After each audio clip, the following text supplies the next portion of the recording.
ഇന്ന് വയനാട് ഹൈസ്കൂളിൽ ഒരു സംഭവം നടന്നു. സംഭവം എന്ന് പറഞ്ഞാൽ ഒരു ഇലക്ഷനാണ്. രാജ്യത്ത് പൊതു തിരഞ്ഞെടുപ്പ് എങ്ങനെ നടക്കുന്നു അതേ രീതിയിൽ ഈ കുട്ടികളെ ലൈനായിട്ട് നിർത്തി ID കാർഡ് കാണിച്ച് അതുപോലെ കയ്യിൽ മഷിയൊക്കെ പുരട്ടിക്കൊണ്ട് ഈ വോട്ട് ചെയ്യുന്ന ഒരു രീതിയാണ് ഇന്ന് വയനാട് ഹയർ സെക്കൻഡറി സ്കൂളിൽ നിന്ന് കണ്ടത്. എന്തായാലും അതിൻ്റെ ദൃശ്യങ്ങളൊക്കെ ഒന്ന് കണ്ടിട്ട് വരും.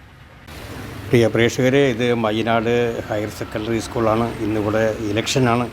ഇലക്ഷൻ എന്ന് പറയുമ്പോൾ പഴയ കാലത്തെ ഇലക്ഷനല്ല, ഇത് രാജ്യത്ത് നടക്കുന്ന പൊതു തിരഞ്ഞെടുപ്പ് എങ്ങനെ നടക്കുന്നുവോ ആ രീതിയിലുള്ളൊരു തിരഞ്ഞെടുപ്പ് പ്രക്രിയയാണ് ഇന്ന് വയനാട് ഹൈസ്കൂളിൽ കണ്ടല്ലോ. നീണ്ട ക്യൂ ആണ്. അവർ ഉദ്ദേശിച്ച സ്ഥാനാർത്ഥി വിജയിപ്പിക്കാൻ വേണ്ടി, വോട്ട് ചെയ്യാൻ വേണ്ടി ഇവിടെ വയനാട് ഹയർ സെക്കൻഡറി ഹൈസ്കൂളിൽ എത്തിയിരിക്കുന്നത്.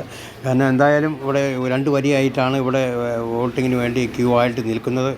അതിനുവേണ്ടിയുള്ള മാതൃകാ നിർദ്ദേശങ്ങളൊക്കെ അവിടെ മറ്റുള്ളവരൊക്കെ നൽകുന്നുണ്ട്.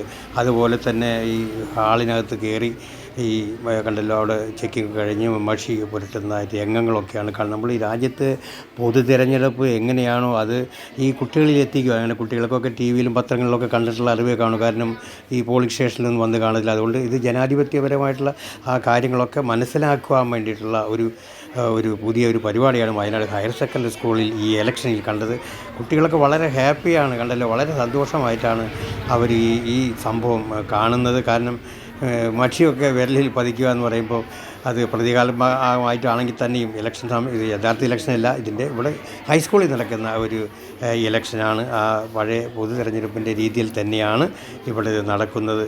അതിൻ്റെ എല്ലാ രീതിയും ഉൾക്കൊണ്ടുകൊണ്ട് തന്നെ ഇവിടെ കണ്ടല്ലോ, വോട്ട് ചെയ്യുന്നത് പോലും അതേ രീതിയിലാണ്. നമ്മൾ TV യിലൊക്കെ കണ്ട് കാണും കുട്ടികളൊക്കെ. എന്നാലും അവർക്കിത് ഒരു മാതൃകയാക്കാൻ വേണ്ടി ഭാവിയിലുള്ള ജനാധിപത്യ ബോധം വളർത്തുന്നതിന് വേണ്ടിയിട്ടുള്ള ഒരു ശ്രമമാണ് ഹൈസ്കൂളിൽ ഇന്നിവിടെ കണ്ടത്. കണ്ടല്ലോ, കുട്ടികളൊക്കെ വളരെ ശ്രദ്ധയോടെ ഇങ്ങനെ ചെയ്യണം. EVM ആ കാര്യങ്ങളൊക്കെ വ്യക്തമായിട്ട് നോക്കിക്കൊണ്ട് കമ്പ്യൂട്ടറിൻ്റെ സഹായത്തോടെയാണ് ഇതെല്ലാം ചെയ്യുന്നത്. എന്തായാലും ഇവിടുത്തെ HM ബിനി സാറ് പറയുന്നത് എന്താണെന്ന് കേട്ടിട്ടൊന്ന് വരാം.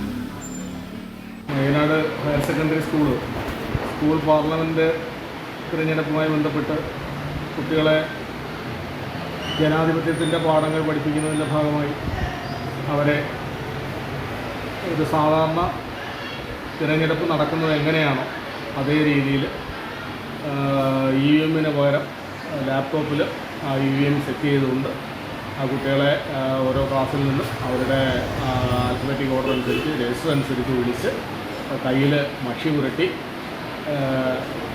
വോട്ട് ചെയ്യുകയാണ്. അല്ല, ഇത് ആദ്യമായിട്ടാണ് ഇങ്ങനെ ഒരു സംഭവം? കഴിഞ്ഞ വർഷം ഇത് ചെയ്തിരുന്നു. ഈ വർഷം ഇത്തിരി കൂടെ വിപുലമായിട്ട് നമ്മൾ ചെയ്യുകയാണ്. പോളിംഗ് ഓഫീസർ 3 പോളിംഗ് ഓഫീസർമാരുണ്ട്, പ്രിസൈഡിങ് ഓഫീസറുണ്ട്, 4ാമതൊരാൾ EVM-ൻ്റെ അടുത്ത് ലാപ്ടോപ്പിൻ്റെ അടുത്ത് ഒരാളുണ്ട്. അപ്പോൾ കുട്ടികൾക്ക് അതൊരു കൗതുകമുള്ളൊരു പരിപാടിയാണ്. അവരവരുടെ അച്ഛനും അമ്മയും മുതിർന്നവരും ഒക്കെ പോയി വോട്ട് ചെയ്യുന്നത് കണ്ടിട്ടുള്ളൂ. ഇപ്പോൾ അവരും ആ ഒരു രംഗത്തേക്ക് വരികയാണ്. കുട്ടികളെ ജനാധിപത്യ പ്രക്രിയയിൽ പങ്കെടുപ്പിക്കാൻ കഴിഞ്ഞാൽ ഞങ്ങൾക്ക് വലിയ സന്തോഷമുണ്ട്.